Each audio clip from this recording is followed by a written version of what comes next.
etia no muni kan fe no emfanto so ne wi a ne ade de ewa no nso de atoa so de ama etiefo na hwefo a wono ehwe Oman Mpuntuo ende enomre na ye hwe the law of karma nia wobedua no eno a ene wobetwa nia wobegu abako a wobegu no sa abako no a eno ena wobetwa so eye aba anam kan yie fruit anasa seed aba seed abako a wobegu no eso fruit ena wobetwa.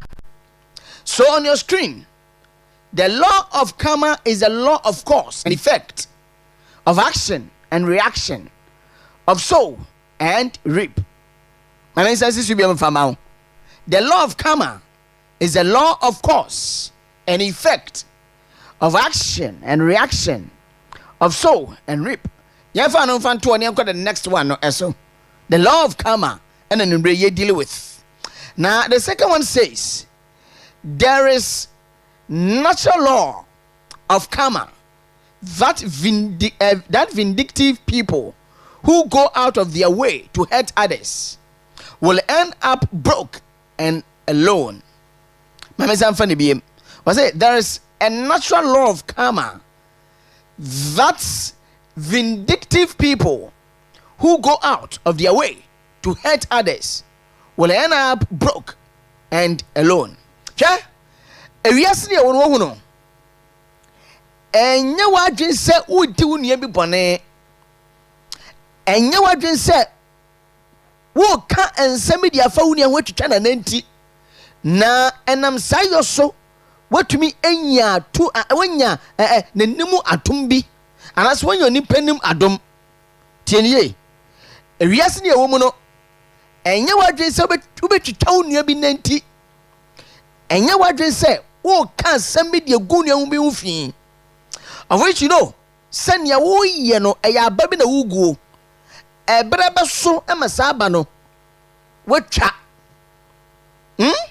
seed na wuso no se eye anka seed se eye tangerine seed se eye ebro seed se eye amango seed every seed that you sow esubapa bamba wetwa saba no esubaba ba amwetwa saba no eno ti ye de ba oman Ghana yasetena mu a se wo ye kandini ayade oman ade ahye wonsa wo ye kandini leader ni ade oman Ghana kakraka yi 31 million population yade ahye wonsa na wo firi se nipa kuma bi na wo de wo no omo ekọ nakra na enipa kuma bi na wo de wo no omo eche adwen enipa kuma bi na wo de wo no omo bokosua etafre enipa kuma bi na wo no omo na ebo na wo mo aka no a wo mo so ye oman ba na won kasa wo mo ho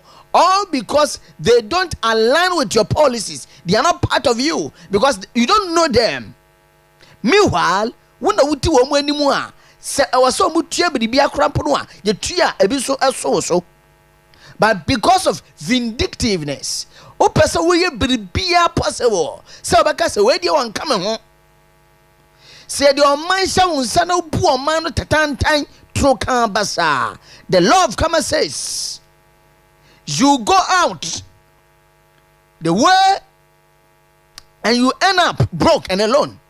Ebeka unkwa wasasi so de bia me ka se nipa na da na omboa na se wanda no ho aboa ni bia ye beda ne ho mboa aba ba hwe so ni bakro no a wo se wanda no ho aboa no ebi enoti adesrade ne yetoto de ase mpanifo se titu ya kandifo no say the law of karma works. The law of karma works. Of course the law of karma works. It and this wabem na se wonoma yo madwen se yan ye wa bam nti ye be ready mpanifo bi fie ye betata opposition no womo a womo align with us womo e no mo share the same ideology womo ye ni womo okwan bia so because enye womo nde womo bu oman no womo ye PP fo womo ye CPP fo womo ye kwadonko fo womo ye movement for change fo enti yɛbɛtata wɔ mo yɛbɛsɛ persecute wɔ mo yɛbɛyɛ nneɛma bia no ahyɛ ɔmo ani ayi a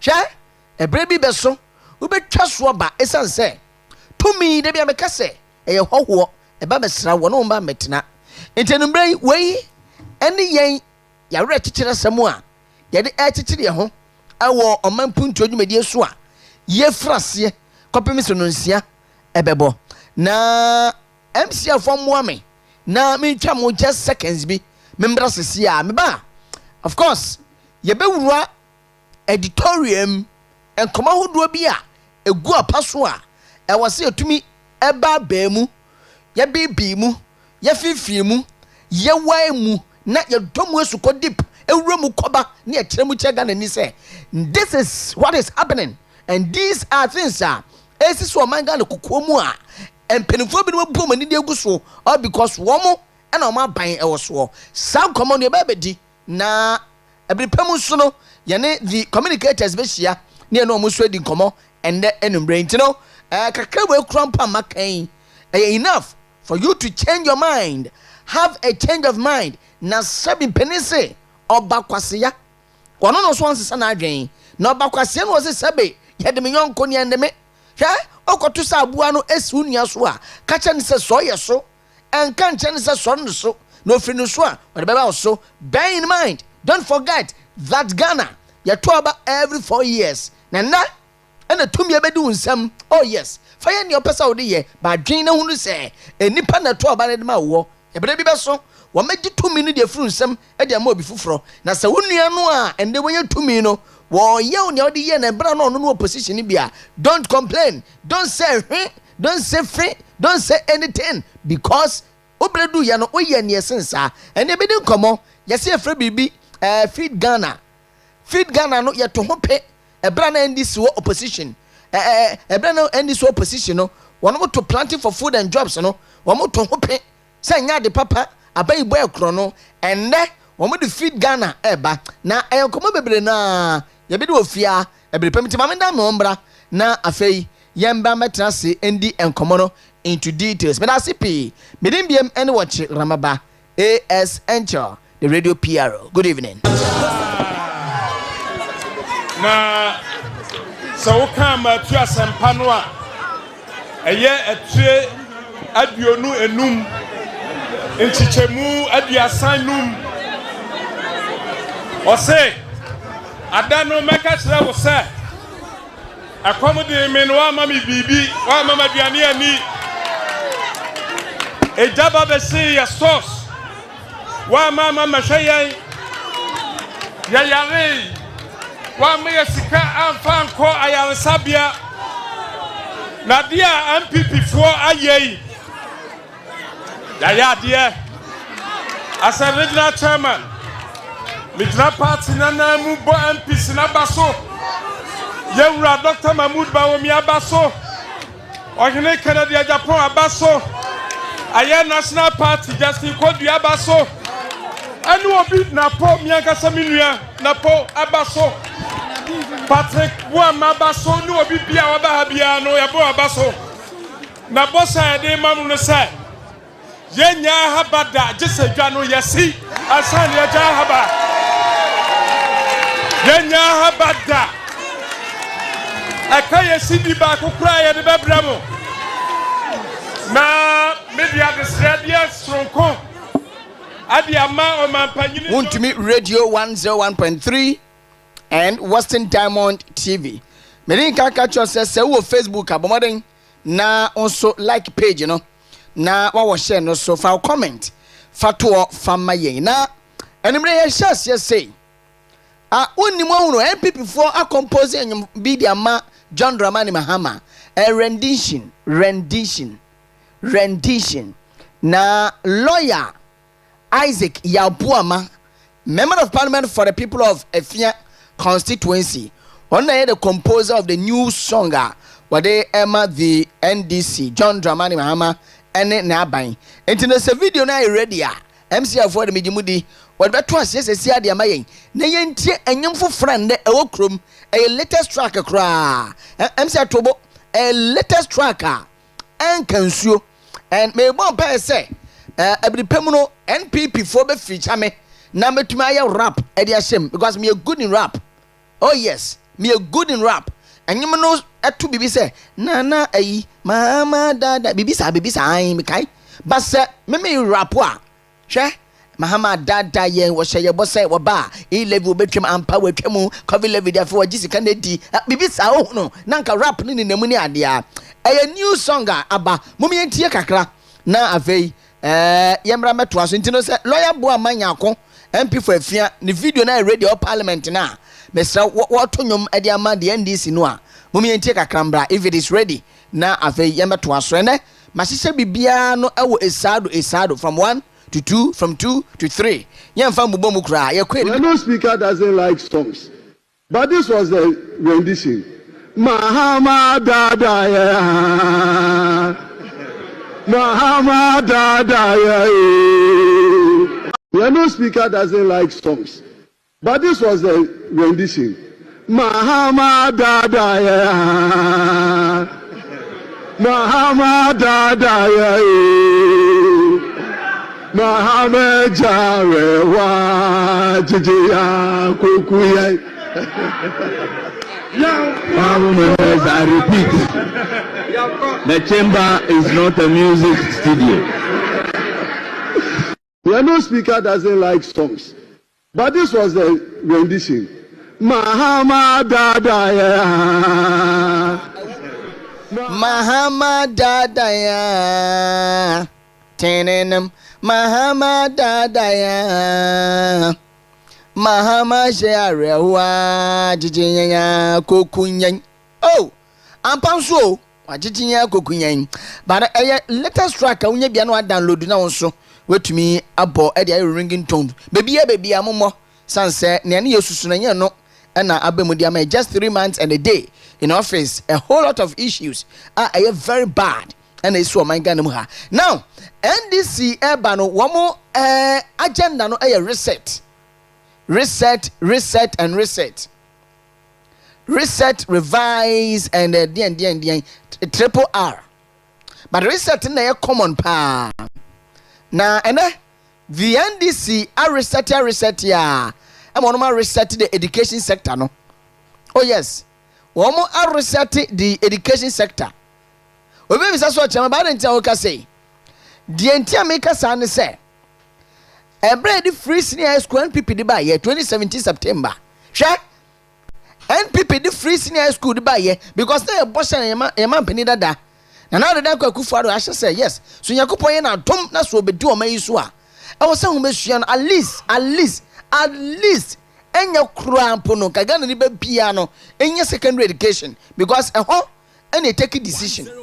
Tie obi abenya secondary education because when they take a decision me am tie secondary level and me take a decision you say me ria be kwa kwensem training all because there was a radio station a ba me suku mu a no mu take a report me fe ma kono so therefore me pursue that thing and I'm so nay me radio so and TV no so and it is senior high school no and they take a decision say me free ha me ko he and it na now dan kwaku for the end say and you be abenya free senior high school at least what to me enya the feel of a senior high school level.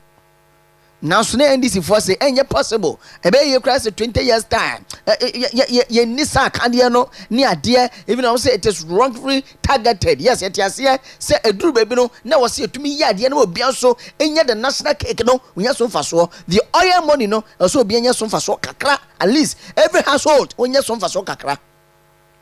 Yes free senior school no e dey to try for the aba free senior school na man kwala ni mbuade ye free senior school no ama chaff about education system no sabre no kra na nkrola no enya high grades about high grade enya dia ya mutwini bi high grade family da bi high grade e was soro en say yes nkra na bom homework sabre no and ya kase free senior school and na sen kwara ne ade and yes here be resetting they are starting resetting the senior high school level and who born dog to catch a lion say senior school ni akwada obetumi akase me di etuo e ko school mu akwa test say etuo na ento enti free senior school na mo se anya na mo ba ya mo se reset no mo de reset na ewura senior school mu anda enkwara nya tumi e de etuo e de school dem.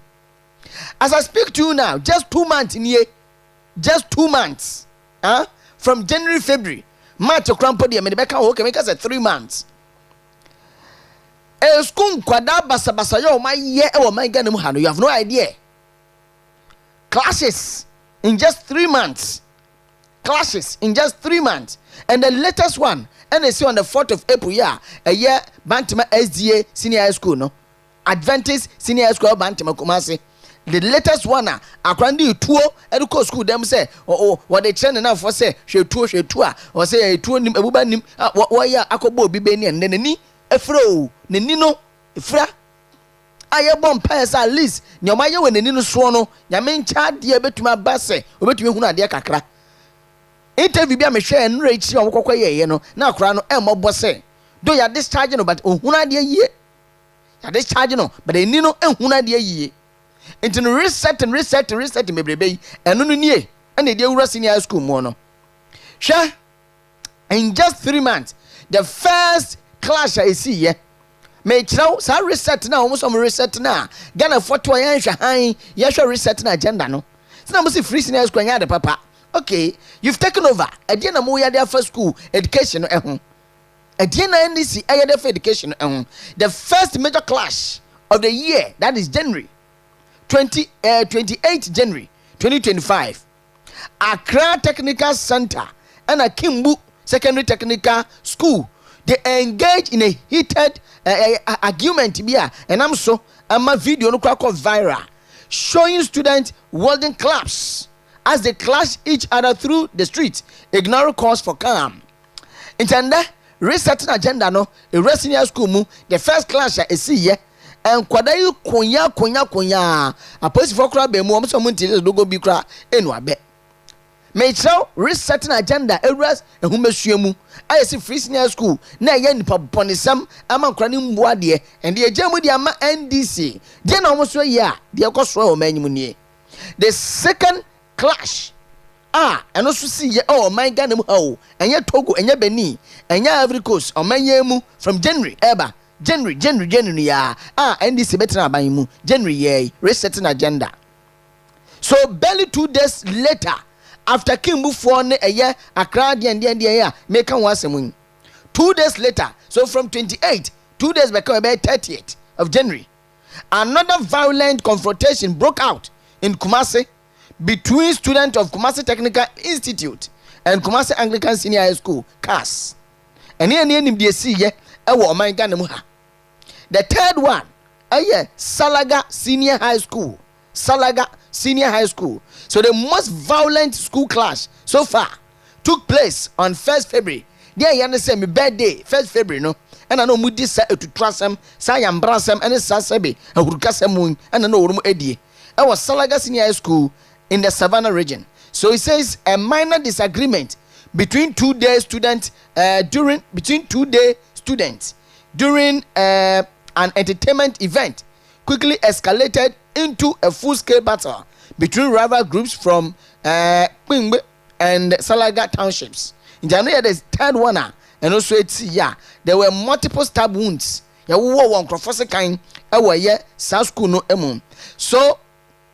the next one, the Islamic Senior High School. On February 14th, Valentine's Day, a violent clash erupted in Kumasi between students of Islamic Senior High School and local youth near the Baba Yara Sports Stadium. And also a video no viral that shows bystanders running from for safety as chaos unfolded. Next one, Sokoda Senior High School. So the latest and the most recent, the latest and the recent, because it's here on the 23rd of February 2025. The Sokoda Senior High School in the Volta region leading to the school's temporary closure. Also and in Sembebe and the Baye. Oman Mpuntuo resetting the senior high school, resetting agenda. Mostly free senior high school, to travel for free senior high school. And then you are in government. You see, I didn't know you are education resetting. And I'm so therefore, the latest one see here and now be crampo. I think I have the write up here. The see nano that was on the Thursday, 27th of February, 2025. Yeah, that's a Christian Christian no, it's not university, Methodist school, Christian Methodist Senior High School. Yes, Christian Methodist Senior High School. One more end the community from New Aplaku and a bossy any. Yes, student by Koko you before said and I didn't talk at the by resetting the senior high school level. Na and Kwadamuko Skomukuta knife, any scissors, na sabi preduasa, resetting Papa Bang and a demand Kwadai. And 28th of January, my boy, and so the latest one, the 4th of April, yes, Bantama SGA Senior High School. And we should make a say, and yes, be a sabi, Buapayobi, and the idea, sir. Nemono, Sawusu obidia enya, Sawusu obidia na se enya. Wo ba ya froban, and I won't so to me the account. Ebeboa, na yetumi amman kwadan so humesuano, etumi akodenim.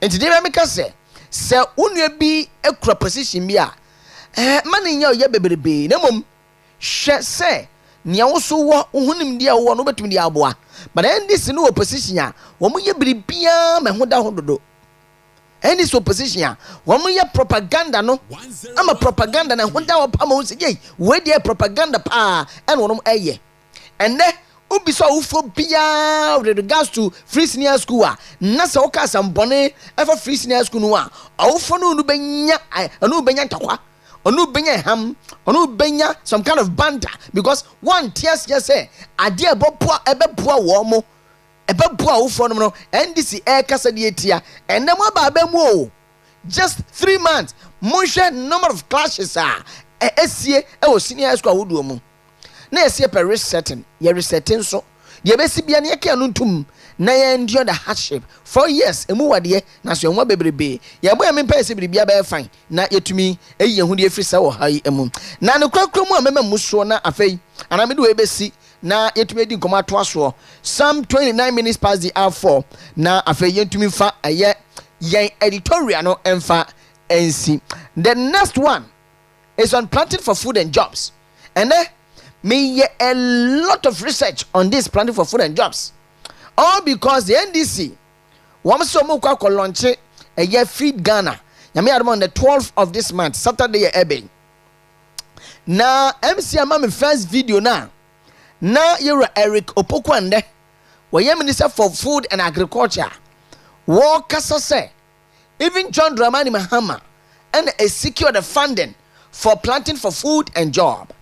Yewia ni ababe tie nneso nya tumi as a minister for food and agriculture.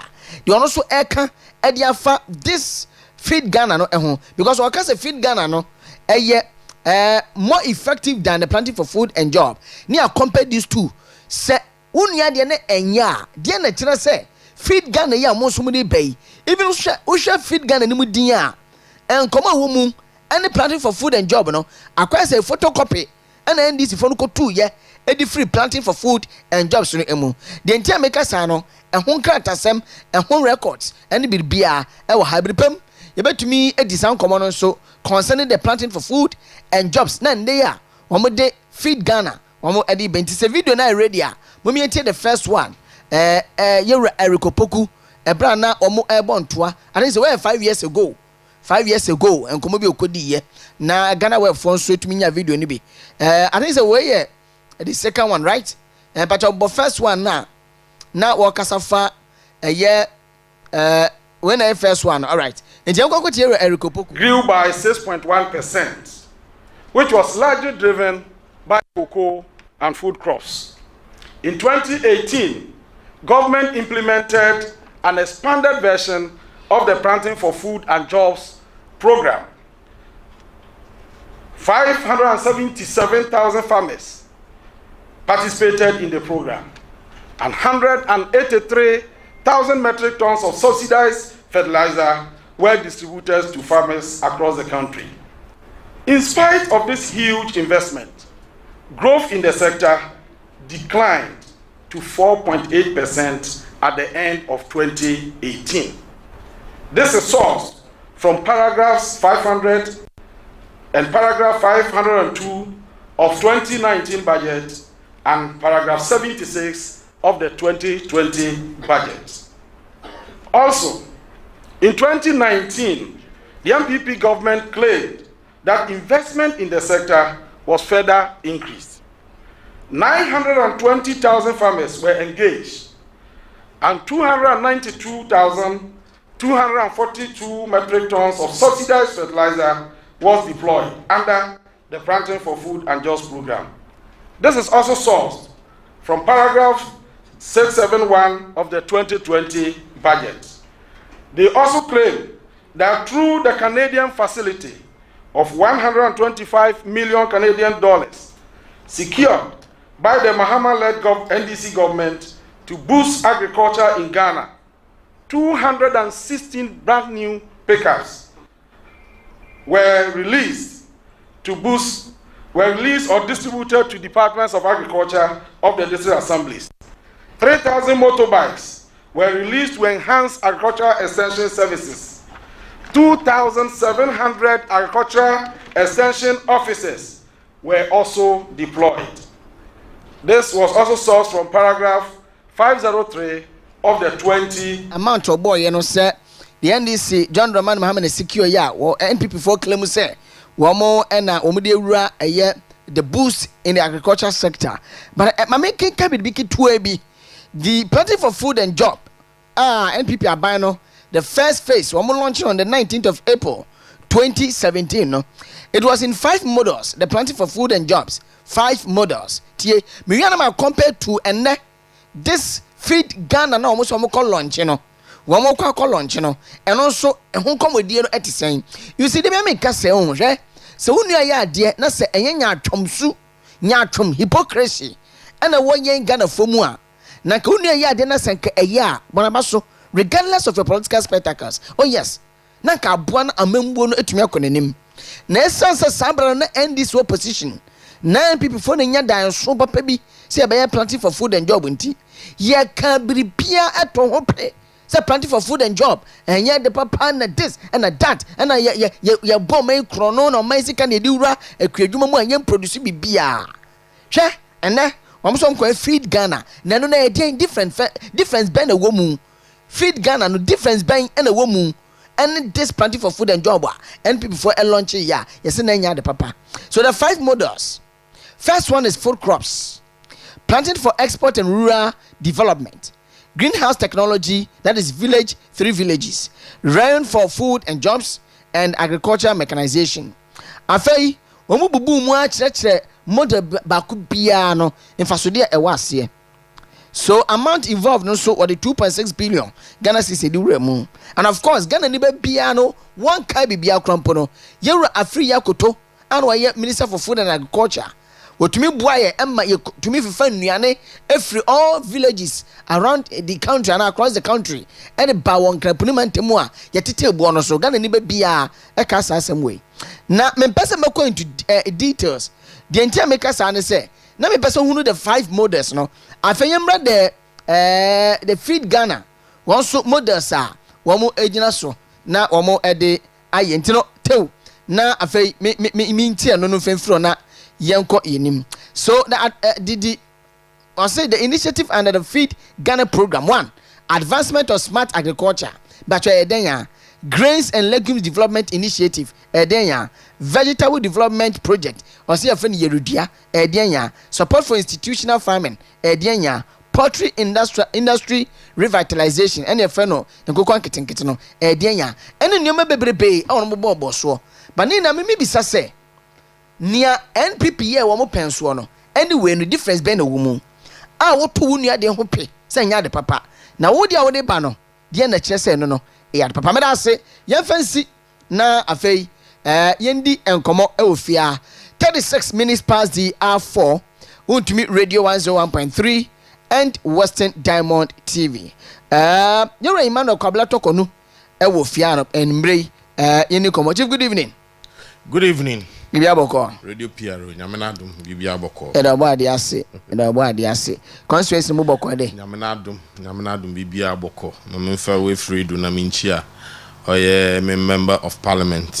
No, a former Western Regional Minister, Honorable Dr. Kwabena Ochre Dakun Mensa. Naminchia or Yemi constituency executives, 101.3, the chairman and the vice, vice chairman, Chairman Basti, and the Memindo Tremi, and Yoko Takoradi Munya, MPP Funya, you two Yakoko Forudia, na Yakoshema, Ojana Papa Cravio, Chairman Basti, Yenimido Edin, now so actually a benin, na ye pinin so. Na atumaya the madi fewi His Excellency the former Vice President of the Republic of Ghana, Dr. Mahmoud Bawumia was there. National Executive, Western Regional Executives, members of Parliament in the region, former members of Parliament, Young Council of Elders Chairman, Chief Ibrahim, Enti Takoradi de Nyaminado Bibiara Boko. Nice one. I hope say when it comes to the party activities, the party affairs and so on, Bibiara de na kwemu. Oh, Bibiara de kwemu. On Sunday, yet to abewe ya Sebio MPP yedi nkugu National Executive was or your committee led by the former Right Honorable Michael Kwe, and there were by Pensemu. Yet today, we present one report. Na yesha the necessary reforms of Baba. Ne Hukwana party no. You start the necessary organization. Intino yegudo a BBR record. Very well. And we come and said now the first one will be based on the friends said the fight against Galamsey. Okay. And the Enchill Abanwe. Right from the approach, when we say they failed, but yeah, want to accept that. So we fail because near Minister for Lands and Natural Resources, Canada, say no, to fight Galamsey, and I'm sorry. I mean, you under this government, on one can say, oh, you're foreign, and I say, oh, and involve yourself in Galamsey. One more, you be behind, but they deport you, or deport you. I'm walking chrome, and now the airline also almost on bar, or repealing, and they are done amendment.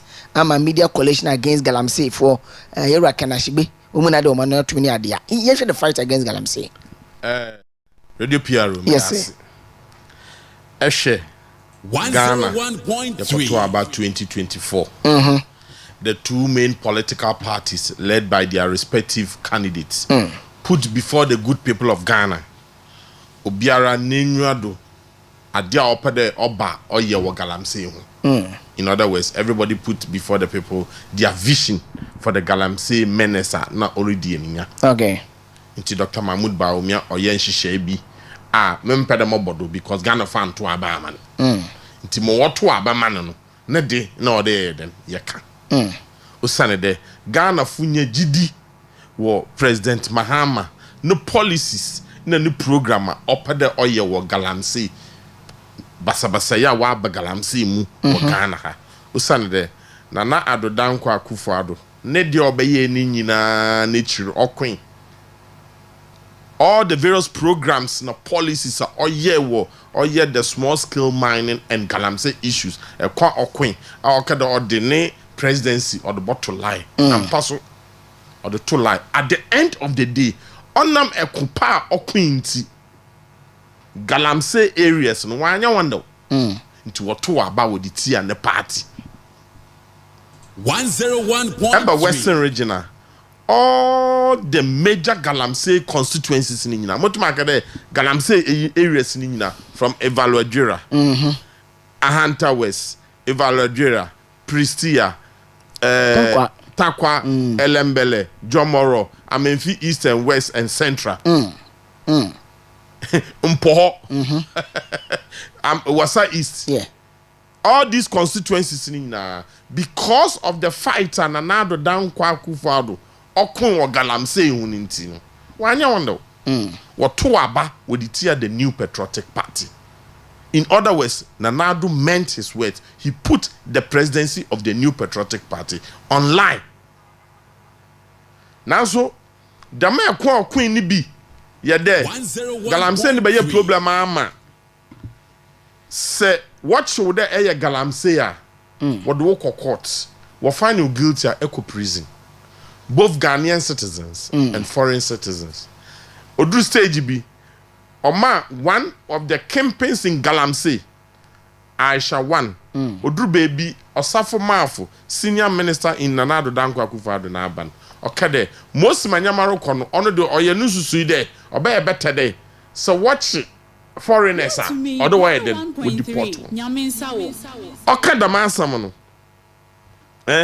His Excellency, the President of the Republic now, then candidate John Dramani Mahama in the NDC, especially one spokesperson on foreign affairs. Honorable Ablakwa. As your foreign minister. Also, the man summon government representative or your honorable Osafo Mafu, Wakano, or your unquestionable. In other words, Nyansen because you were Embra Ghana had a Edibona or the one for Embra. Yes. And I believe a lot of Ghanaians believed in that statement. Fast forward from 2022 to 2025, and this Abanwa to Abamon. Walukun Galamseya, what's it in there? Watch foreign Bia or Galamsey site, especially Chinese for or do with deport one. Ye pedi bisa President Mahama, Okuja to black one there. And in your biara, the man or your question or your questionable.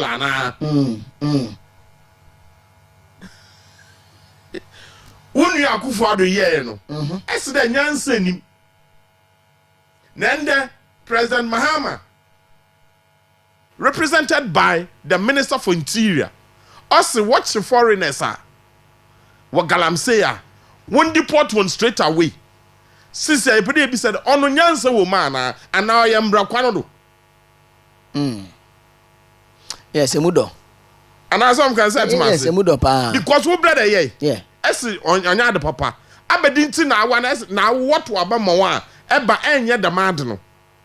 Abedinti na sisi ana wele ye de mad no. Ma onam dem nti I deport over 100 Chinese people. Yeah.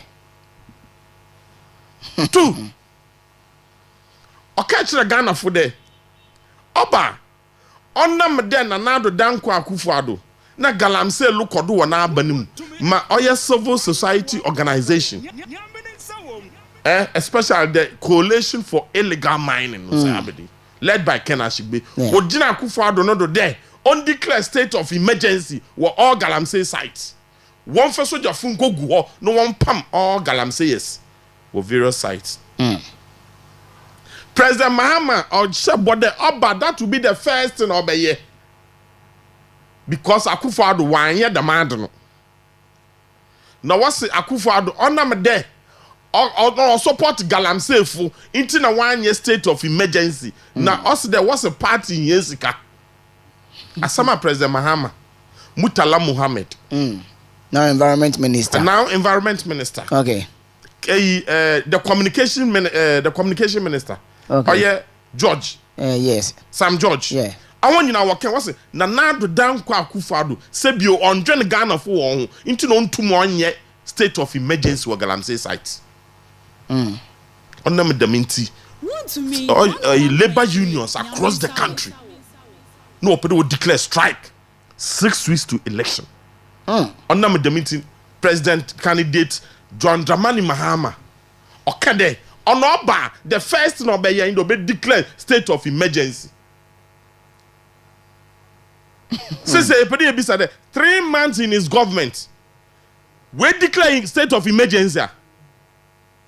Now, Aberdeen don't declare the state of emergency because your promise will make it within the first 3 months of his government. He will declare state of emergency at all Galamsey sites.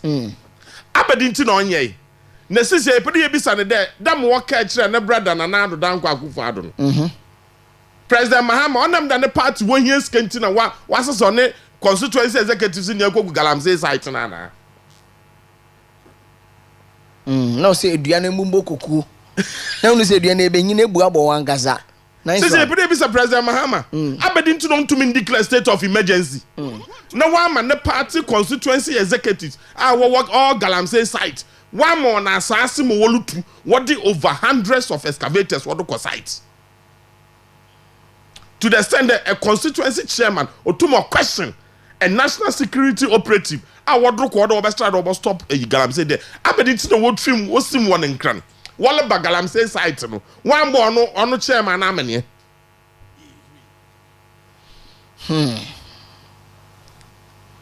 Such massive. Yeah. Baby, you don't need any mum. Seriously. Sisiara. Sisiara. President Mahama on to menka galamsey asemo.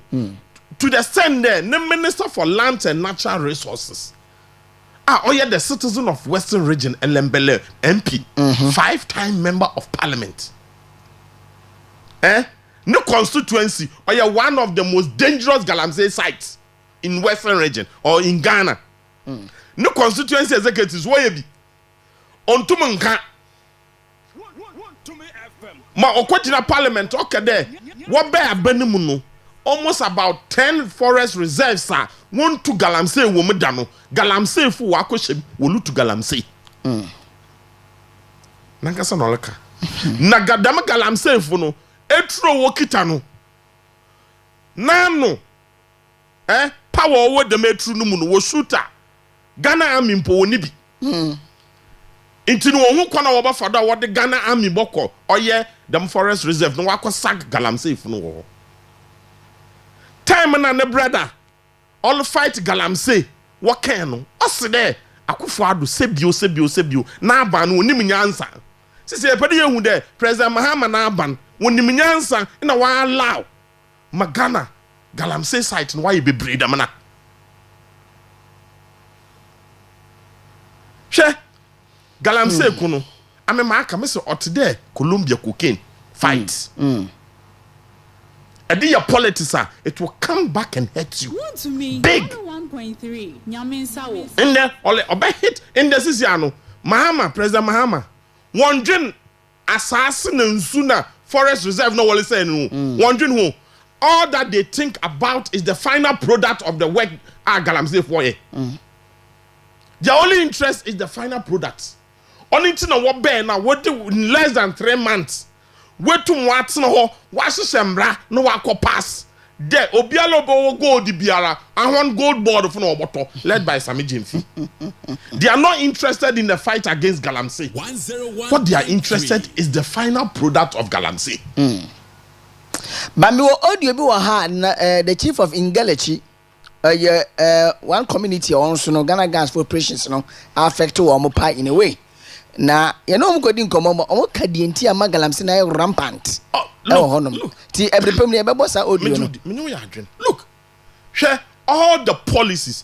What's the abade? Where Blue Water Initiative. Yes. As a result of that, Oye naval base kese Akufo-Addo Osiwo as level in the Jomoro district of the Western region. We could train 400 Blue Water guards.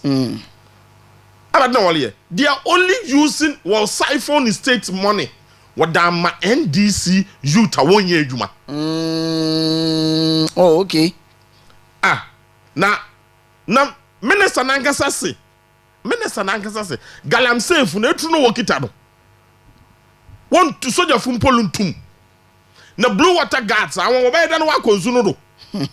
Akufo-Addo the navy fu ko gu nsu do. With boats. The truth is, no quarrel over galamsey no mu there. Galamsey is more than any political party. But because of selfish political interest in President Mahama played on the keyboards of the people at the galamsey areas. You know, benefiting electorally. It is Sisiano, only moral rights. They're about to wonder, sir, onto me yet. As a result of that, all their spokespersons, including the Minister for Land and Natural Resources, Interior Minister, Environment, whoever, including the President and Minister for Government Communication, they are only doing lip and hypocritical statements. Only thing about there, all their statements were making in opposition is direct opposite of what they are saying now. It's direct opposite. Okay. Look, Motuma Kacho, somebody like Mrekuduka lost election because of galamsey. Kwabena Okyeremaba Mensa, member of parliament for Takoradi, lost a lot of votes because of the fight against Galamsey. Why? Because look, a lot of the MPs from the Galamsey side, they lost because one way through. To me, 101.3. Why? Because Galamsey is not about MPP or NDC. I'm telling you, Galamsey is not about MPP or NDC. Galamsey is an economic issue, big time economic issue. The monies are okwa Galamsey side, or you're more economical than political. But of course, you need a political leader to be strong, and take the bold decision. Say at time and Nana Danko Akufo-Addo only take all those decisions. Say NDC for boy ya. Now what can the president decisions really taken in 9 years. Inka now the people of those areas, I wonder where you get involved, both financiers, workers, beneficiaries, and himfo. I will ward them Galamsey areas. We both there. It's NDC waba. Some of the hard decisions Akufo-Addo will take, and yes, we are baby take the same thing. Now the people will be steady. Yeah. They will know that nobody is for them. Now, but I want NDC, they were hypocritical in criticizing Nana Danko Akufo-Addo in a Namban. They were insensitive. Time Akufo-Addo Namban, no do stage be on a wall show. Excavators, no. Yeah. Sam George, Mutala Muhammad. Wakotina radio do President Mahama osi woni mi nyansa ni adawali ya nyansa ni wonja won because wakoto excavators na wakono koto no way you go you control board no. Sure. So the only option left for you is to burn it. Yeah. Oya dem obesana abo abeye wo catch na Nana Danko Akufo-Addo ina na ba ne de woni mi nyansa obaneden ina President Mahama wa ba abanim. Then don't also show Galamsey excavators. They be said I want to win nyansa na. Okay. Atasa. Yeah. Two. Another one. Another one. I sometimes have fun. How political politicians behave. She Galamsey kuno. Until we all come to the understanding there. Look. This is an economic issue. The president, since you're older baby, since you catch the MPP for there, one supporter ban, no unsolved the problem. No. Now one and also shall papa roba, and I never the penina roba. No, we are no okwa or she shall roba, we never the penin nimi answer. I don't ya no ye. Na what back okay, since I also budget Japan, let's shadow. Na lesha do no na kwai no na hu de san na mana wo brother leya no na da man no ti na we ekwai na kwai your brother na nim na aka che na brother bobo am na yen solve problem no. Nobody will do that. Yeah, even God in his wisdom say Israel for Yakopon di woni siye na won wefiri won ho a na wo lokọ a homa. God does not remove them easily. Obashon obaka cho de ko na ko pechaw. If President Mahama wants the support of the minority or the New Patriotic Party, he has to first apologize to Nana Danko Akufo-Addo. Naban, there we were wrong about the implications, about the enormity of the Galamsey menace. With that admission and apology, then the New Patriotic Party will join hands with the government and deal with this Galamsey menace. Other than that, we will leave it. All the repercussions on the Badu Nina or your president, Ogu President Mahama need to do 101.3. Ogu need to do into don't to Mankasa Wahono because they feel ashamed. Oyenim Gwase Ekede, the then first Deputy Speaker of Parliament, Honorable Joe Wise of Bakwai. Yeah. Okede, baby Galamsey word runo. So the work was cited. One shoot one. Also one shoot and kill. Yeah. What then? And is the president man then? Yeah, I think it's all because papa is insensitive. Exactly. So I can see you shoot to be near. Yes, because you send him. My son and you also Minister for Lands and Natural Resources say I'm a terrorist. So say terrorist. Yeah. Now, I want to tolerate the ban then. I be shoot to go. Na say no. Opedo. I say Galamsey no. Now they are using terrorists to protect them. Now I will go to terrorists make it to trade then. Is it not the same statement? Okay. And the new ministry Amakofi Boa. Are you sensitive? Well, you see, yes. all that I'm trying to say is that when you become hypocritical in politics, the reality will show up with you. Nice one. Today, Galamsey, why we budo ma ochede President Mahama and an aban wa catch and this fund hey won't go to intent them. Okay. Because want to me yan she. Nice one. But Yankopon no dear yin answer more man. Na me say until be afi kurintim Ghana for Ubusu would have read the new patriotic party. Mate, may I say this is the first discussion on Ultimate Radio 101.3 and Western Diamond TV. Now, you got here the chief of Ingalachi, your friend no a year Nidini Kra de Sankra, Nana Moke Pengene, Nana Moke Pengene. Now, Kasembi, a baby and some for Ishiano concerning Galamsey, no church and some Kakrayanti Nimbra. As also, I can't see today. Naka Pada Gana Gasafono, Aka Pada Yansun Po Yari Jumanibia, Anka Yape. But certificate in our day, and Profobebre Wawa, one won't mean Adam certificate. Ain't Nanka say alternative Ibia, 1 year Jumabimpo Mayana, yes, certificate in Ankosun Pada. Aka Ebebuaya, not suddenly into one. Young boys bebre where to can okwa adwuma ye ebinu mumpo yaranka Galamsey ni ampeso mo beye enso adwuma ni ha na adwuma ni ha yi ade na wanya adwuma se wondidi itu no mo di omo trafam no mo kwa akoye Galamsey na Galamsey no so yesi enge esaya asase Galamsey na anya na esaya asase no adwuma so ni ha ye de kakra ye fishing kakra ye waste product abafapui enti yenya hwe enti apa na omobako enti wotumi wu say salambra ha no duru ba bia yesi o hwan na edoso wo ha Galamsey na edoso wo ha si etumi wu say Galamsey na edoso no eba doso in the sense say boys no omunya adwuma bia anya po adwuma ya na ye nyina ye den. Okay, enti no we said the member of parliament for Elembele honorable Emmanuel Amakofibua in a way on the constituents no I born Samana Mugabe Elemele Mugabe Tawa Chenti and on born Samran and ye be a Juma be a pediama womo Sanka or Pejuma de Amoa can na enka say Galamsey no de kwana because of Kronos because yen Fejman farmer woman ever no fancy and I don't know so comment just on it yes the an American or hen man na some American the issue at them Galamsey areas is economics. Yes. Ejuma. And unfortunately, because of the menace in Intino, more from an won't go school.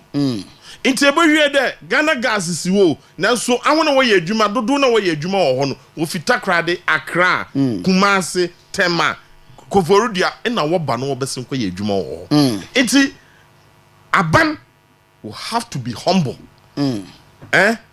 Humble and tell the Ghanaian people that I was wrong in my criticism of the previous government. But Sisiano, let's start afresh. Diamond water guard and lip service will not solve the problem. They should not be interested in the final product. That is the gold. Because the system will come back to hit you. Or you're more economics. Alternative livelihood. Yes. Look, the truth is, what me can okay. Obia wa kwa Galamsey 1 week. No way near 2,000 Ghana cedis. And now 3,000 Ghana cedis. The alternative, will it be able to give that person 2,000, 3,000 Ghana cedis a week? So, or you're more of persuasion, where the government will sit down with the chiefs, opinion leaders, pastors of those areas.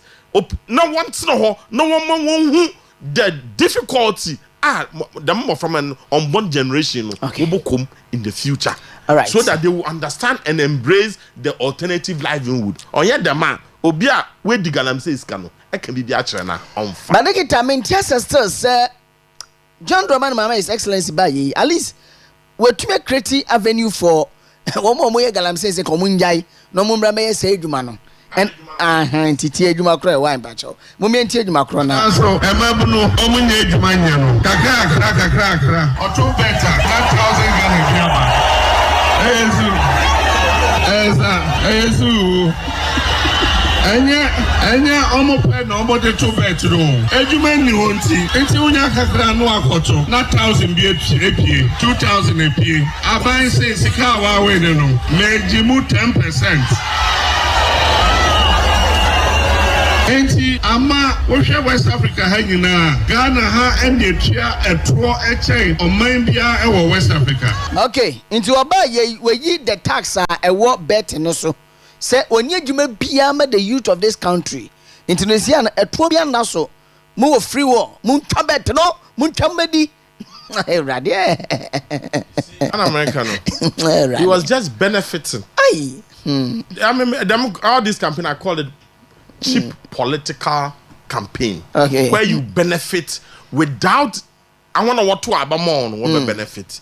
What is the percentage of youth I will try my bet? Kumebi, kakrebi, and how is that sustainable for their own lives? I just say a better no be a dikasakuri. Yes, it's true. Or to the lotto ya no or that.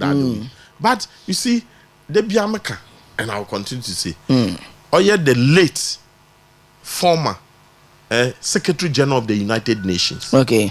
One time, no Tripoli, Libya, no route to Gaddafi. That's Kofi Annan. Okay. Kofi Annan. Okay. His Excellency Kofi Annan. Okay. No route to Gaddafi. There, Gaddafi. A corner do man fado. It provide the BBR ma ubi sola no pa. And a BS in Abuano. What they debanes in Abuano. One day, those citizens will rise up against you because every human being is supposed to work. Man, there were resources in Tino. You will give it to them as handouts. Create employment for them to go and work, for them to earn money. My bet on Juma. Where you taxes so ampare if you do. Now so take it from me. Sir President Mahama went to create a Juma my youth for 9 years. I want to what to Abaman or Basana to Abetian. Now party no. Take it from me. Because human being irrational. Yeah, rational. If you there, I am go for faith. No, I wonder there or so na pa adorn one double go to my better. No. But because there is no opportunity for them. So what to Abaman Munya over 55%. It is as a result they thought there aban krono kono wan bon home modern. There's one went to man bon home modern we besan what to about with the Tiana political. But I say so 5 minutes past the hour 5. And yentisi komo from na ye on the 10th of February. Afiwe mu na yera Keno Furiata ni fie the then finance minister NPP Penso national security operatives from the national security secretariat Rombo ran fie wabra no woni ho in his absence and he ready yeah and you may be near dear. So on Wednesday 19th March afiwe mu yera Ernest Addison Kane Governor Bank of Ghana also you ran fie. And so echo ready or ransack in Yama Hodo to ni CCTV camera cry near there and some baby. Na enrechi Friday best ko ye. That is 5th April 2025 the 8th the camp Emma the former vice president Dr. Alhaj Mahmoud Baumia DSP Ishaku Yakubu one the fie national security operatives and subura ho na send your mo ransack if you no na ya tete papa uti enu mu asemo a wase no ani wakrampo be 6:15 p.m. and obi friend catches na ufie na yase ya gbewura oni ade a ensem bebre e was sapeman e won kran yehwe the Rambo style unuanom yi omude gbewura the then government binumo efie ni ade what is happening radio PR so on your screen you can see it no kwara owo me in there say yehwe the 3 months of President Mahama ne abana adokra mutu maka and mijidi the majority of the Ghanaian people are extremely disappointed is the issue of security. 101. President Mahama has mismanaged the issue of security in this country. Ne appointees, the Minister for Interior, the Minister for Defense, National Security Coordinator. Look, security is a big deal. And it forms part of the governance system of this country and every part of the world. Say, entum and manage security here. You have no room to govern a nation. Yes, in every security operation, you are not expected to have 100%. Being some small hiccups. Look, already, oye ken ofrat ni fie oye nim gwase. Okoredi Dr. Addison ni fie oye nim gwase. Eko read other people. Finally, Dr. Mahmoud Bawumia ne ADC and ADCAM no boafo sonko read in his absence. Look, the sad aspect of it is that they refuse to speak. That is the danger. That is since Friday at the national security wabekade oya no kwar ahen na yekwaye na ye because of ABCD. Na yereko no yenya oye court warrant inti na yebefie ho na yekohwehwe damadi so once again once uncle they can refuse to let the public know. Nothing of that nature. It tells you there etina any Ghanaian citizen in the name of national security enya nkwofu bi mu washa atelibiala obotu mebo buabu sure na adibia wo pada wo ye bia no why then why ye no we are no that's national security. Up to today, how can we have a national security? What your operation? No wa be de gwa.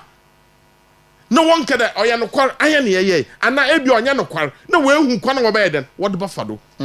Sisiara entum enka the national security for no ye and na onya ho no ye. But because of the past incidents in team, what that show? Because and the people back reported say uniformed military and police. Okay. Even if police are tell what count. That's what you are. Even so, we are kronfo. And we are ufo. It's our so what to we take advantage of the insecurity and now incoherent security operations of the national security. No, even so we take advantage. No, they do one. It's national security. President Mahama. Look, the good people. You have the goodwill. Sure. February and January. Okay. According to them, guy no info analysis. Info analytic for analytics. Musa Dankwa. That's January. President Mahama no was 70% ratings.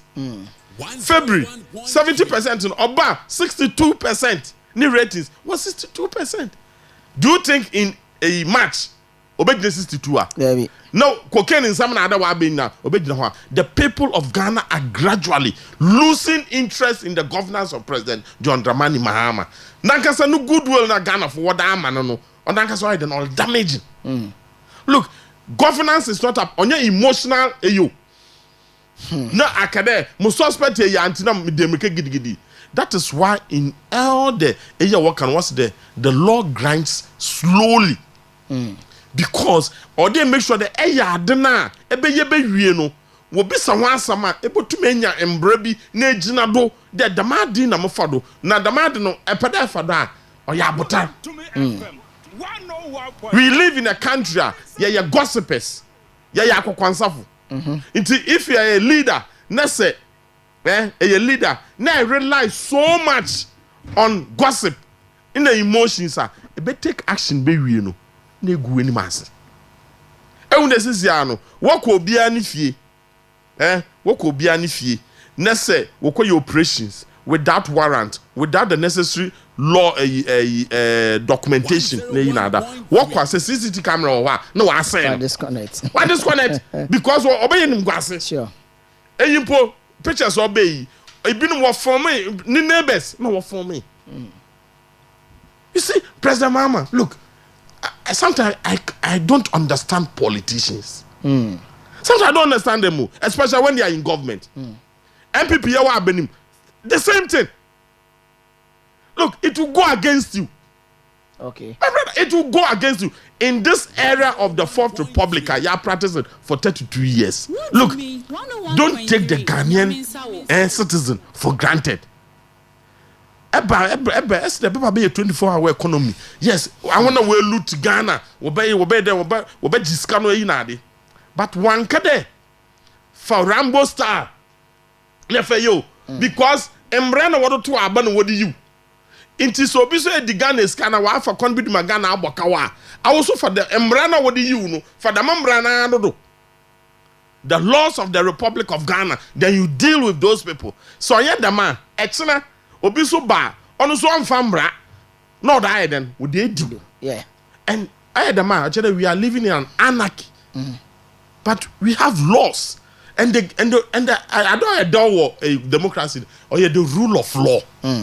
Adenele yeno muntu munsola na munkansa muntodo muntu munsola na mbese wade eko a young senior officer DSP, Deputy Superintendent of Police, the former Vice President ni aide camp na national security so where the Bonibia why IGP he has the right to call him, but even MCF betting the a suspecting of anything let him go through the necessary laws.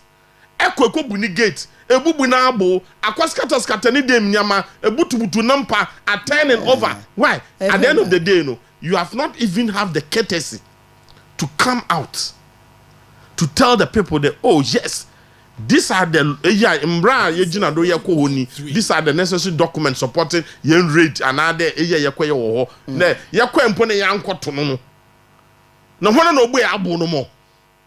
but I believe it is time that the citizens of this country have to test the law so that people will be properly compensated for the misbehavior of misbehavior, because it is not even established the national security for the matter. That is the sad aspect. And the president is quiet. National security officer is quiet. Coordinator is quiet. Minister for Interior is quiet. Government communication minister is quiet. Really?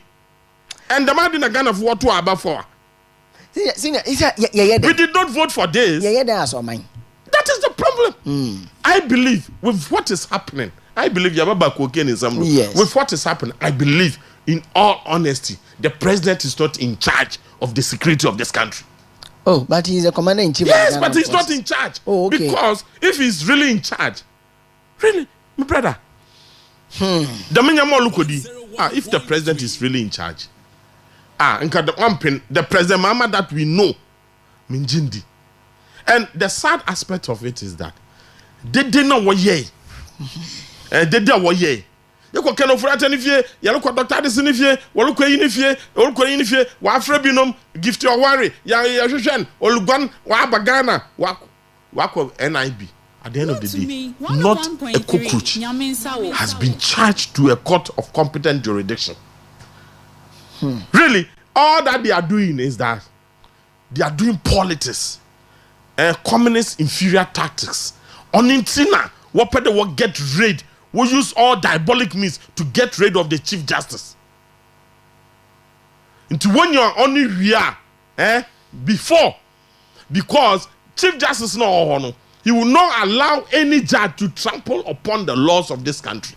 But senior, yes, me security expert. I'm not saying senior work on no, but mentesi say obi fie say o so who titiri woni ho na motume buani. Is it normal? An American say enipaku no ni ho so ho mpa o de nya warrant na edoko.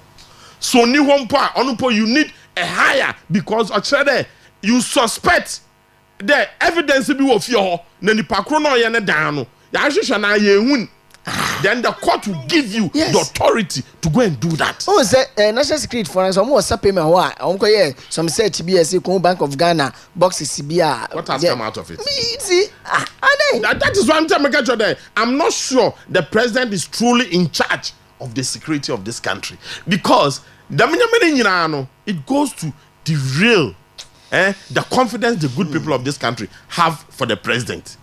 another NDC government. And it is so sad because look, President Mahama has been around since 1996 in the Ghana's politics up to today, almost 30 years.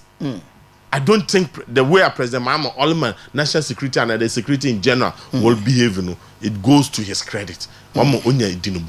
As a new government, we need to allow Madam Adi Okodo Oyenim Gwase. Matimeda say, you come chat to us one. Ghana says, see, and the idea to the Grand Canary or Sacamaria, a rom to two almost Spain. Say, cocaine harbor, no, you say, or mudia, bano cocaina, and who Japan or mudia. But even will be say, yeah, the Ghana compare one now because of the flights now about my moi. And who knew you know, Uncle Papa. Na Ghana for can ye yes, we can be pa. Na, and wait, you know, you quite a video at a time be. And the boss said, video in nature say, plain no cry no about many. But my making a message with Accra na afe yen twan komono so. Some 18 minutes past the R5. Untumi Radio 101.3 Western Diamond TV. From Teacher Constitution, we are more say with Mr. Mo friend, my how you when you about try yan pick you call. Me yan pick you call. Mama Sami Chikra. How From Teacher Constitution, we are more say with Galamsey and cocaine dominating the news. It is clear the NDC's government is ineffective and detrimental to Ghana's well-being. The people of Ghana are suffering under their watch. Greetings to Honorable Mavis in Cancer Buedu and Coca. Once they were there, Abani. We also say this kind of okay. Sabranti we angasa no me say me hu aduma. Anya hwe. I'm say be adwen no and benkum ti no. I say hi, my name is John from Laura. To me, if the law is not working anymore, then we will rise up. Take it from me, John Mahama, and those so-called national security. Their time surely come. Their time shall na which one is kafra? Mensha de. Just make me the way. Ede atwaso amamwa na fe etumi atwan komono so. We say okay, so Teacher Constitution we are more say no what they are ban so. Mamemfa ahanum say. Radio PRO, please. My greetings to you, brother. My name is Takoradi Opoku, watching you from Kumasi, Kote Extension. Oh, I see. I Indian come what na. Okay, message now of course ni names are no more disturb me adia. But yes, the current stories are a crop up or my Ghana more cocaine here, cocaine there, fake currencies here, fake currencies there, and some more. And no cramp me somebody I take be my MCR for you say Ghana British student be now what do cocaine the name we on Nigeria airport no on the cannabis oh okay and the matter to me they no so to so me na I say I don't know how far cry na me mbo no so tell okay and no 20-year-old Ghanaian British student arrested with 36 parcels of cannabis at Lagos airport. For now, Ghana kwakoye no ho sa 3 months cocaine near there. Mamintio, ya tag on my senses ya. Okay, thank you very much. Damn cocaine, money laundering. My brother, cocaine some money laundering. The United Nations, European Union, World Bank, IMF, African Union, ECOWAS. Look, almost every country is a signatory to those illicit drugs. They will make sure that they will not allow their various countries to be used as a conduit to transport illicit drugs or to be used as a money laundering hub. Okay. But of course, every country and a democratic country today, Ghana, because it's a democratic country, because you are always using the tenets of the rule of law, no? Drug lords, drug cartel. We but try to for Kwanbiado, no but use country, no, okay, to do that. Again, although Biashan and so there, I wonder why money laundry. I wonder why drugs. Sebio. When you kwasha abafu bio. Adefo. when you kwasha bad for intellectual people. I wanna walk to school. One name a day. It be your politicians. It be your security officers. It be your retired security officers. When you sanka. It's nobody should delude himself in thinking there. Say, you be a suspect. Who signs of drug trafficking will use Ghana as a hub for money laundering and drug trafficking. Mama, you are doing there. A bomb evidence explicit. No.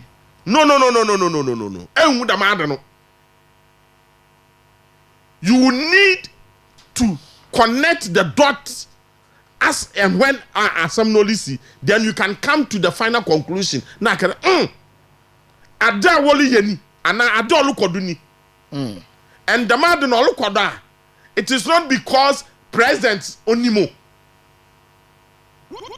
No. They will do it behind him. Because the man kofu no. We won't call for security agency. We won't call even call for painful politicians. It is cut across.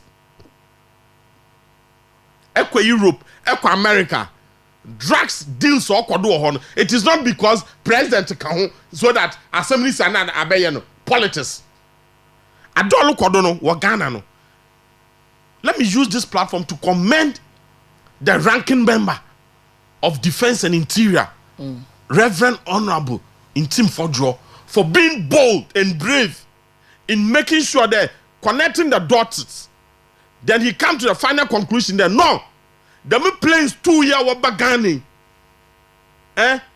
We need investigation and now or the national security authorities are where involved. Narcotic Control Board, no betraying because nyama wa kodo for the past 3 months.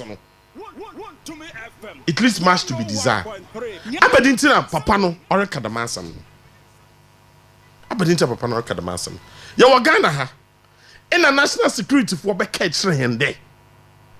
Watch cocaine be what Takoradi Cape Coast Road. All worth $150 million. Nipakro wo bonidin. What's it? Or your NDC former parliamentary candidate. I don't know 350 there and that's on the 150. Okay. 150 million. Okay. Now what's son watch another one? What Cape Coast Accra Road. $350 million worth of cocaine. Onyo bia na beke or your national security for now beke that they have bust. Now look, trick no. So what you cocaine were western regions. What you cocaine or the central region to Greater Accra region. So obiara e follow drug cartels were no operations. The first thing about what would remind them, how did the volume of cocaine up by western region offer him obey? The obvious thing is that what defense do. Yes. That's what you are Cape Coastal or cheddar honest way then what defense do. Sure. And the only vessels are ever kada why don't baba there the man di wa behind what the vessels or a fishing trawler. Oh, okay. Yes. Obiala follow cocaine issues across the globe. That is the or a cartel. Informed people, educated people. Within 3 months, $500 million worth of cocaine. No, what bagana. Only a way my national security for why then? Way no watch. The question is, what you so? You know what say? Supplement. National security for 12-20 feet containers. Dollars, gold, cedis, 12-20 feet containers. My brother, gold. Now the man didn't know. Now the interesting part is, mo watch what Takoradi no. What Bobi needing? Yeah. Mo watch what supplement. What Bobi needing? As someone will be saying, ranking member will be saying there. Now in your beard after 2 months, no. Them as someone work with them. The man someone work with them. I wanna watch suspect one. Watch one. What do you want to quarter now? Why then? Cocaine or him for gold no him for cedis na dollars no him for. Then comes the madini nyinaa kono. Then comes on the 20th of March in a plane of Grand Canary or your island or Spain. Yeah. A 1 year cocaine hub. Sure. Or your distribution center in Europe. Into as a one self a flight and a holiday area. If a flight or na look any part of Europe. The controller what the mohono or you're different from any other area. Because any flight to be off you all about Europe, Western Europe, Germany, France, I don't know, was suspected there. Definitely there is some level of cocaine there, whatever. Into I want what your investigations from go. Into Saddam flight to be fee. A ho or a Ghana. Obialo wa intelligence world. Oh, who the man na alape or suspect. Into I am very sure the ranking member and one woman Intel. The flight in a bay. Obe see what 5 days. Flight in a bay. Obe see what 5 days. First day we into anko. Second day we into anko. Third day we into anko. Fourth day we into anko. Fifth day no tea. Now, the flight in a bay no. No 2 days. Meanwhile, or your med or your ambulance. Yeah. Plane what the fab. Yarfo. One fan cargo, one fan for Bibia. I don't want the fire. I hear from what the fire. Why that there or the Yarfo fee Grand Canary Island and Accra. And now there or the Accra or Roko another location because emergency Botumaba there time I am vice president or Yeridi Obutuma emergency aba plane able to Entumin KLM Entumin Abia or Denya air transport medical transport that is them ambulance now from one. No why then? Why bafan? No what no call. My brother. 2 days after them first one bear no. The second one so then obey. 22nd. 22nd on fi Grand Canary Bay now son fi Accra Damadanala. O to Accra. No call Angola. Ofi Angola no or call smaller airport to her phone Quattro ferry. Another airport to her. No call your baby so fan city. If you want to call Rwanda, no back Accra back. The following day, 23rd. 25th, in honor the first one obeying in our wedding, what took way. Biara or what intelligence world. How drug cartels will operate, will be very suspicious. Because of what has even happened at national security for one and the Madi. And again, just before 2 flights, no but 2 in Fano. Were you light off? And now we're light out. Wokotoka International Airport for about 45 minutes. Because our story in the power. And people were shocked. And what?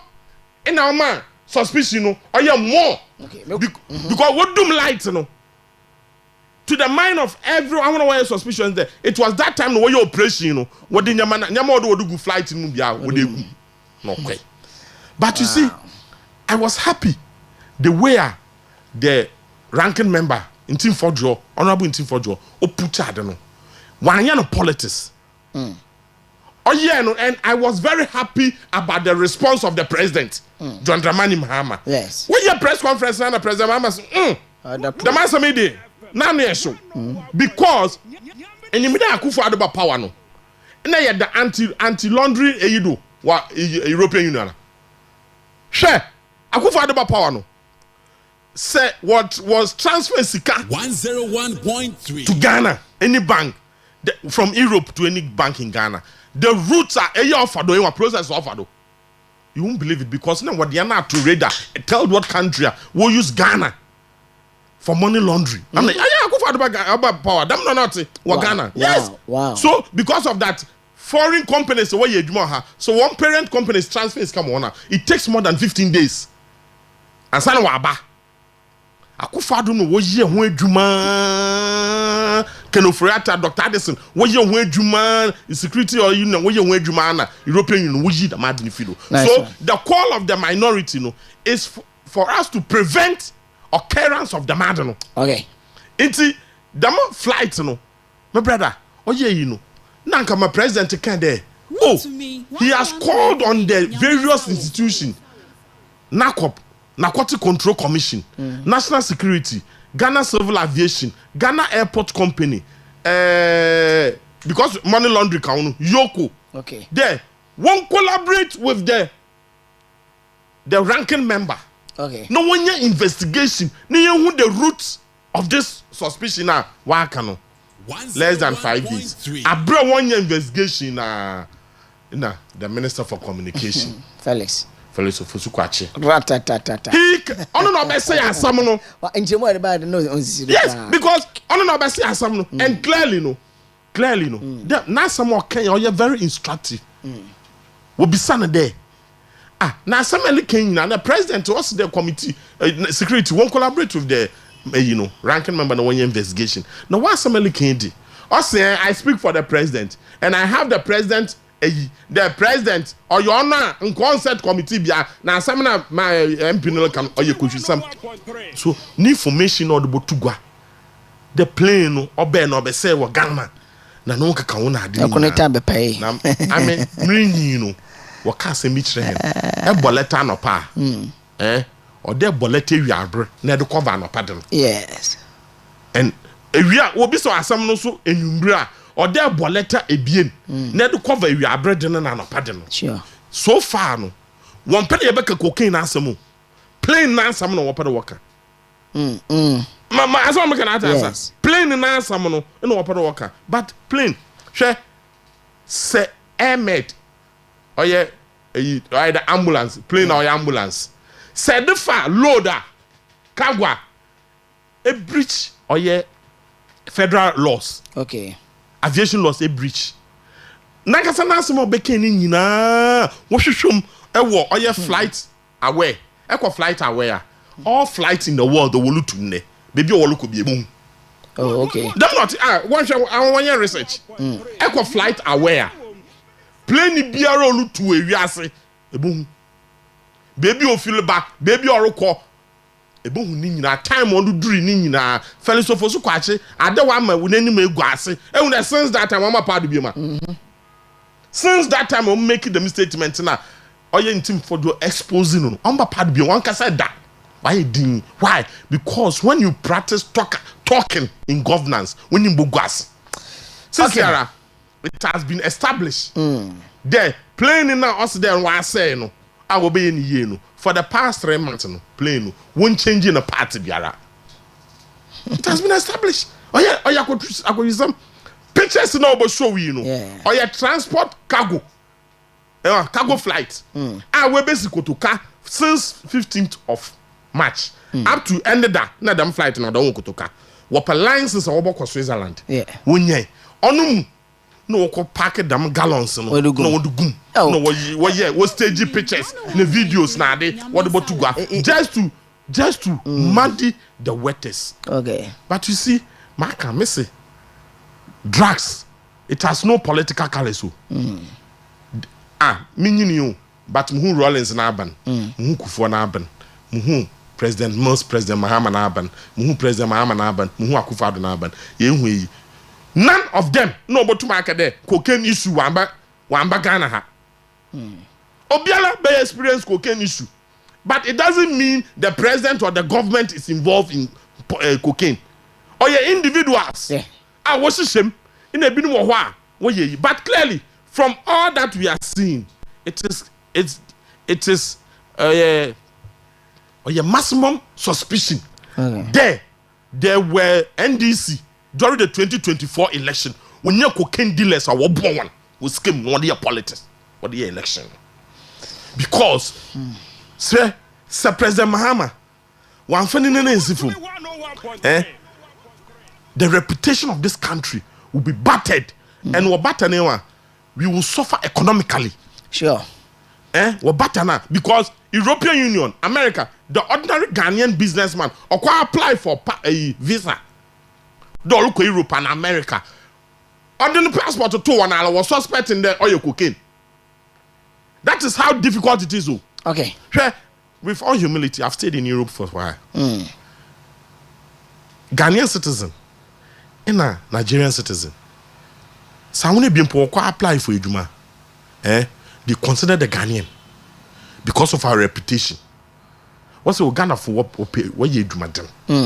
when him then Nigerians we indulge a lot in drugs. Yeah. In Tebunda awo, what's a Ghanaian or you reliable or you truthful. The me behavior say President Mahama one thorough investigation and an inquiry to bring the perpetrators to book. They will who are no kwar and I don't know kwar. So I know kwar. I wanna was shasa why the man no what one from Brakwando. So I know kwar no or ye you so boom. But extra in team for Jonas Molekin all the cocaine issue, the gold and the money Sikano containers. It is a fact. It is also a fact that them two planes in Ghana. But the account of the Minister for Communication, on the CCR, it has been proven there it was inaccurate. Okay. Now I am the young man like Felice Ofosukwachi. Opede Oji, Ghana ban, all institutions in our own communication on the bonobo. You see, that is absolute arrogance. Or today, as some police for no one can tear IGP Dampare. As some is Western Region Pa, the regional commander and the team will handle the communication aspect. Dampare or no Kaza. It been a problem. Mate, yes. It's yeah, to trust President Mahama. I am also there, the ranking member for foreign affairs. John Abu Jinapo. Abu Jinapo. Okay. Member of Parliament for Damangu. Okay. Has officially written on behalf of the minority to the Dean of Diplomatic Corps. As only Samuel. Samuel Abu Jinapo. Yeah. Wrote a letter on behalf of the minority in Parliament. Okay. To report the incidents. Already no. But what is there? Okay. Only the United Nations were interested. Because now the minority is pushing the diplomatic corps diplomatic corps to push the government to make sure they investigate this issue. They wonder why I want what bad Miss or a trick to them drug cartels. When you're smart, remember yes, they will bring your national security to naught. Men I say, you're a man of Kablato Conodicta Secretary. No, I pick it. But we say it's nice you are now on YouTube watching you from Stoke City, our UK Galaxy. Intino, Edamuswa say, Moshe, every pim, na social media handles, no. Yadi bebre no ede aka ho 0248071174 0248071174. Hello, good evening. Good evening, my good brother. How are you? I'm fine, and you? This is the institutional. Yes, sir, the institutional. Mamicha bimiana. What do I know? Sisi Michana papa. Na Micha MPP communicators ni na Micha mesiba bro changes bibi ubia. My brother. Me say, Bibiana second coming, very dangerous. Who can't Bible now? Say Christ second coming. The second coming of everything is dangerous. The catch the Ghana for, yet to a memo, and then this can't turn another so a drug baron.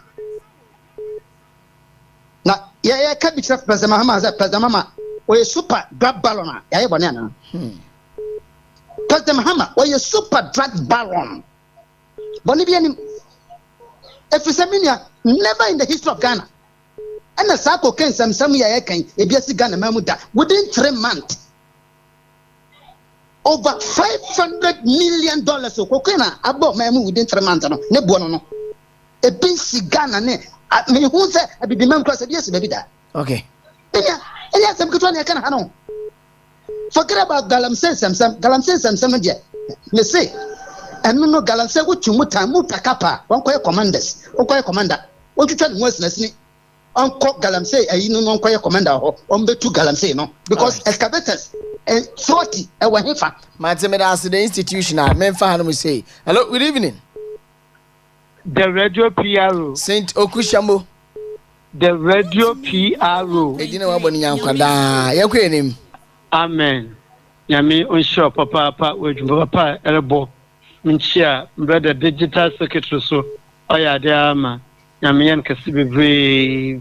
Minchia sikaka 10 MPP fuinala. minche chairman Otis Kobina amansambo fu okumkom fufra eska ketenyen so yenyan no nchembe de kwansa so yes nyame unshow no nyo kase papa hwe 3 months pepepe Oman Mpuntuo John Dramani Mahama na NDC fo obafa bengwe no Ghana incident asempepe biare o incident asempepe indo cocaine NDC wankasa wona brido na national security wobobo nde wuche nde NDC one former parliamentary candidate of Panya or the cocaine be or the sen hemfa what's na prekope no yentun wa sembio wanka wo hwe nche bio etro membu no cocaine yedo kwade a omanu nanyi gbogwase leto jomani mahama onu pu nanyi gbogwase pon onya me yo de Ghana nya onyi mo hwe innocent Ghanaian obafa na visa na passport ro orutukwan no nam NDC won cocaine sema wo do membu no obaka che depende ebia bebi akwakwa no wa man kwamonko ono ya wi ho sem papa no the best Ghana fo NDC a member on yandam do on ya member papa on yensa papa ya pe no nti NDC fo wonsasa a member fo na wo bu no mena se Saint Okushambo. Hello, good evening. Yo, evening boss. Morning baby okasa free. Ojo from sheriff me kase film po. You. Yo, Kiniama, ya da tune ejuma pere boma Western Central. You are pere boma Western Central. Me chia po kwense executive na titi yane wana abo Johnson. Ejuma pa na la obaye mam po kwense. A titi ya kai no. The best day yon kodo ana ye ejuma pa no. Na 2028 day Yareba pa won kodo na Timapa will live in one dimension, Yareba. Okay, Mr. Medas, hello, good evening. Eyatibu. Papa, boko. About the moment, Hoyapa, and him doing queen. But there was a Mamicha, and more personal to my power. The Micha, the guitar secretary. In your man, one Kwaba, a call, German, and Yameja, because of you. Namencha, incoming German. Jama untu no size na ona go ko be make some abasi na abo me fia aba boni ya wodi ya zane say wa ba Ghana ha no odi ai okay ya ba to Ghana aba boni ya kianu me na ka jam say aba we aba boni a munyi ni je kala me send e tiatiti abebebo me say from an pa ba pimo ni ya say nya light wa wo Okyeremaba aba boni na me ka tira pama wo mo bi na busa no ye dum ya wo ya sure say no me kwa be da du so me aba boni Oh, eja ola no article. Hello, good evening. Hello, good evening. No. Okay. Me ba jamunya Okyeremaba me na me setini me se we be fa. Wow. Phone na ai. Okay. 0248 071174 0248 071174 na eni nkoma bacho a wugina so amentumi fa no fa che me why na me hwa de ese metumi afa wo. All right. Okay. 0248 071174 0248 071174 na eni nkoma enfamfa eso ma me try say bia oba ebetumi afa ede ama me me hwe we se be ya. Hello, good evening. Hello, good evening. Good evening, baby. Okasa free. Hello. Good evening, baby. Okasa free o. But try from me Okasa free. Okasa free teshman. Na me ndio. Afi ya hu say say ba mu pa. Dokas, I'm so you're ready. Mama from Manos. Hello, good evening. Hello. Hello. Good evening. Good evening, baby. Okasa free. Okasa free, man. Okasa free. Oh. Hello. Good evening. We didn't be able to free. Hello, good evening. We didn't be able to free. Mami nyakwa kasa fi Accra. I mean, mami nyakwa. Yo. Ema amoni ejuma papa. Mami chia onabo mami efu akoto baby odi a amene chia. Na mi chia onabo samye ukususo. Papa. Abayi ne bosu memi ensan. Echeni obidi efie nwotwe baye ya. Wodi dakura se ni nyina. Na ende mabu bo sese yeyi hwan tax afiri ho. Yeyi levy. Yeyi bet tax afiri ho. Eti mabu ni bosi. Na ya na me ya. E mabu a ye pia o mabegu fie. A o munye adwuma ye pia o mabegu fie. O mun refi ni aban we ba beye. A ban we ya yade iboso me miensa wo konanim. Ye nyina ye wo mamu ha. Yes, ran kwani ahode na che ebeko yi o tenko yi o ene hwe nsuo na omo yi ahu we galam se wanwan etuo no hwe de akwa kosi tese kura de na ye betimi de afa e de akwa ayi emuti aho ama na ye aso samre de Ghana ye din o na me fo se samre nka dokono na no mo kan nka samre dokono ya tete so ene dokono ne bo da sen ene manyina akwa na ekosoro Matemera, hello, good evening. Hello, good evening. We didn't be able to free. But I'm the best in you. I'm in you from Impo. Masam the Sama in there. Yes, media and the Tata. They are the show. Oh, there. And this is normal. I didn't see a living. Abrabona, there, more mamma. You use it for all. Another modern good. What is that? All right, Mate. Intino, unya se futu nso na wa extend the ama won so a eben wo. Hello, good evening. Good evening, sir. Body ma me bebe kasa free. Richie, Asamti Jamatini. Yeni go rich. Good. I am the say MPP for mobile position or money other ho. Me pamucho. And this for me are very smart. Omu yoma de say must do omu be 1 year.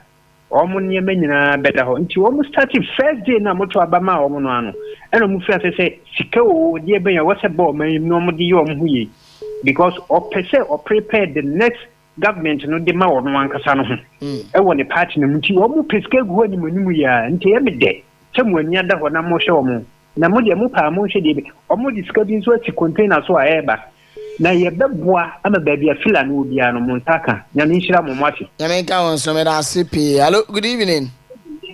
Good evening. Body ni bebe kasa free. Mpacho se gift bogoso. Mami dio. Mini abema. Me see vi ase kronfo na oba wo fi a. O se CCTV camera. O kronfo na oba wo fi a. O se o bodon da ho anu wa bonu tuya kuno.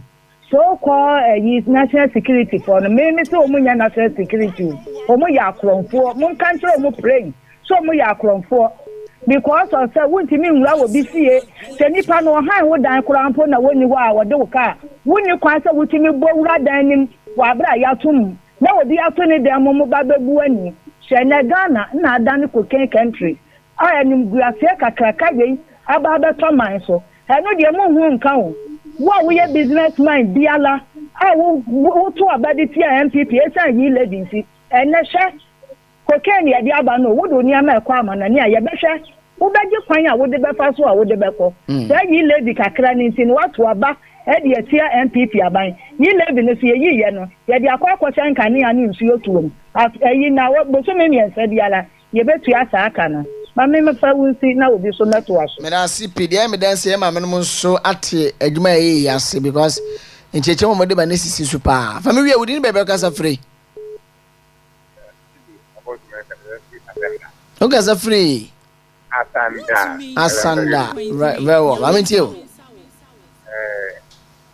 Mo pa ne me ma mu je. Mo Ghana for no ye pe ten wo se. Do mo ye de comedy ku do ye comedy. What's it? Yeah, I'm a musician. A commodity. A bit of a baba. You do ma. I put your baby more. I'm sure. One guy, Madame CFA, friend from the fancy. Digita, family.